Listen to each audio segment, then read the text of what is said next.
we're starting to hear stories about how Bank of America is not allowing its debit and credit cards to be used to purchase guns and ammunition.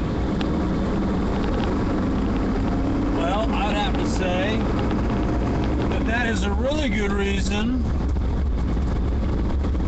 why everyone who believes that they have a Second Amendment, everyone that believes that they have a right to defend themselves, you should all pull all of your money out of Bank of America. And not only that, there's also reports in the last day and a half that all of their systems have been down. All of the bank cards wouldn't work, and their online systems. I don't know whether it's a denial of service attack or just Bank of America's insolvent. They just don't have the funds to pay out anybody's bills. You know, whatever it might be, Bank of America is not a trustworthy bank.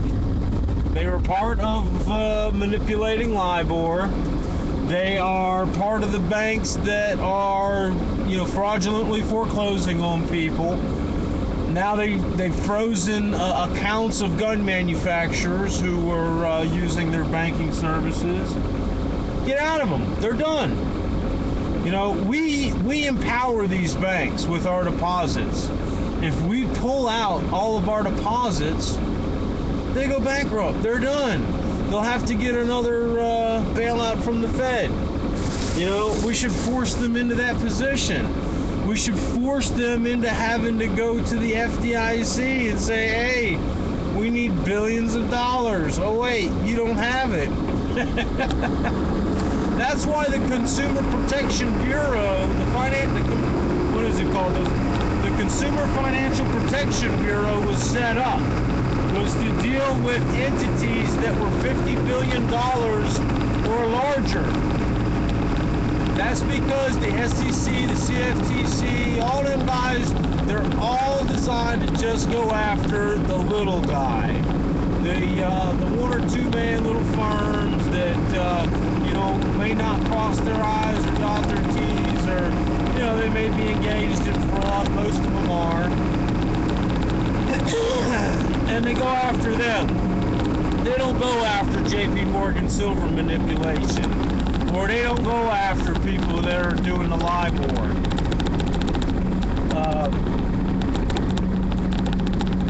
And so, you can't count on government agencies to protect you. You've got this new bureau that's not going to be worth a damn either.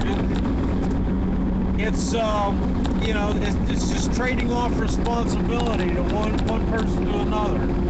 And at the end of the day, it's not going to mean anything. The only way we can bring these things down is if it's a bank run. It's a good old-fashioned bank run. And all we need, with the amount of leverage that these guys are engaged in, it would only take 5% of the people to pull their deposits, or 5% of the deposits to be pulled out, before they would go yelling and screaming and crying to the Fed for a bailout. And we can do it as individuals. You've got your local credit unions. Those, I think, are going to be the safest. Anything that is tied to the FDIC, the Federal Deposit Insurance Corporation, is not protected. They just canceled the insurance on non-interest-bearing accounts over $250,000, and so we're starting to see big money move out of these FDIC accounts and into other systems. There was what was that, $114 billion I read that was moved in, I think, January. And I think part of that is because that insurance was canceled, which is stupid to begin with, Because if $114 billion moved, and that's just, a little bit of the big money, the people that are smart enough to be aware of all these different things, all the FDIC money has is $35 billion. So what the hell, man? That was 3 or 4 times the amount of money moved out than what the FDIC had the ability to insure. And what the FDIC did was that they went around and collected premiums for the next 3 years all at once, because that's how bad in shape they are. Everybody's leveraged to the hilt because that's the way this system works. For every dollar that gets loaned into the system gets relent and relent and relent. And then there's interest attached to all that. That's why, as a whole, this whole system, you can have a certain number of winners within this system who are able to grab up assets and, and make deals and make a lot of money. But as a whole, for every person that makes the money and gets into a position of wealth, there's 100 people that get devastated. There's 100 people that lose their houses, or are so far in debt they're forced into default where they have to sell off assets on the cheap. It's because we have a debt-based currency. And not only that, we have a debt-based currency that also charges interest, and that is the crime. You cannot have, as the way things are, this debt has to expand every year. And so the only thing of real value, you hold this money. Say you have a stack of $100 bills in your hand. You think that's wealth. That's not wealth. That's somebody else's debt. And if we were to pay off all the debt, if we were to pay off all the public and private sector debt, there would be no currency in circulation. There wouldn't be any $100 bills. Everybody's accounts would all be goose eggs. And we would still owe all the interest that's ever been charged on any loan. So do the math on that one. That's how bad we're being fucked by this system. The only way to get out of this system is to exit it by taking what paper that you have or what you can get a hold of and changing it into a metal, a currency that holds its value all within itself.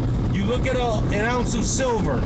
You don't have to rely on, say a piece of paper that's backed by a silver mine. It's already been mined. It's own wealth all, hold it right in your hand. Same thing with gold. You cannot rely on a paper receipt of somebody else promising you some crap. And the other thing that's screwing us all up are all these public pension plans. Why the hell should I, as a private, business guy, have to pay for some public sector workers' pension fund? Nobody can afford that crap. No private company can afford to offer to employees a pension anymore. And if they are offering you a pension, it's a damn lie. Because somewhere down the road, the pension fund obligations are going to stack up so high that it's going to bankrupt that company. Just like it did Ford, just like it did GM, just like it did every other one of these big companies that offers these things. Because the management at the time that's offering these things is just doing it to shut the unions up and get the guys back to work, just for another year. Just kick the can down the road.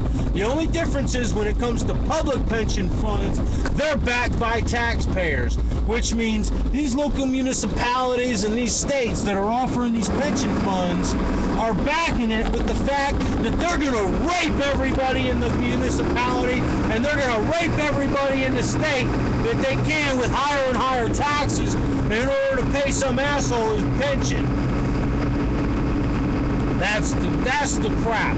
And that's why this system is going to fail, because the unfunded pension liabilities and these unfunded mandates with Social Security and Medicaid add up to some $100 and some trillion.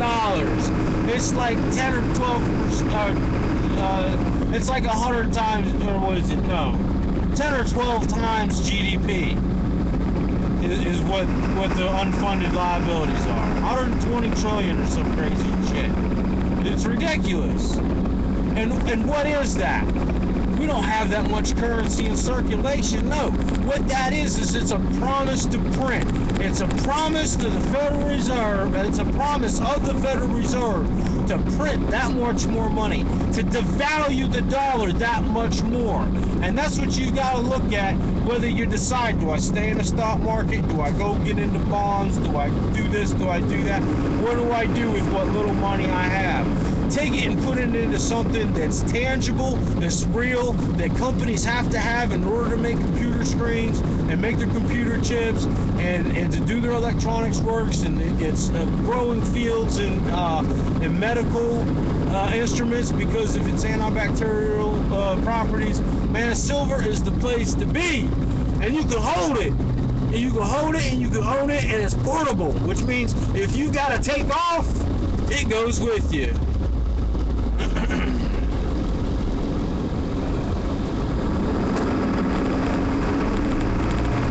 You know, the more money that we leave in the system, the more money that we leave in these big companies, the more we're hurting ourselves. Because if you're involved with a GE or invested in a Monsanto, what are they doing? They're poisoning you, they're keeping you sick, and they're locking up any new technology that does come along. There's no reason for this damn power grid.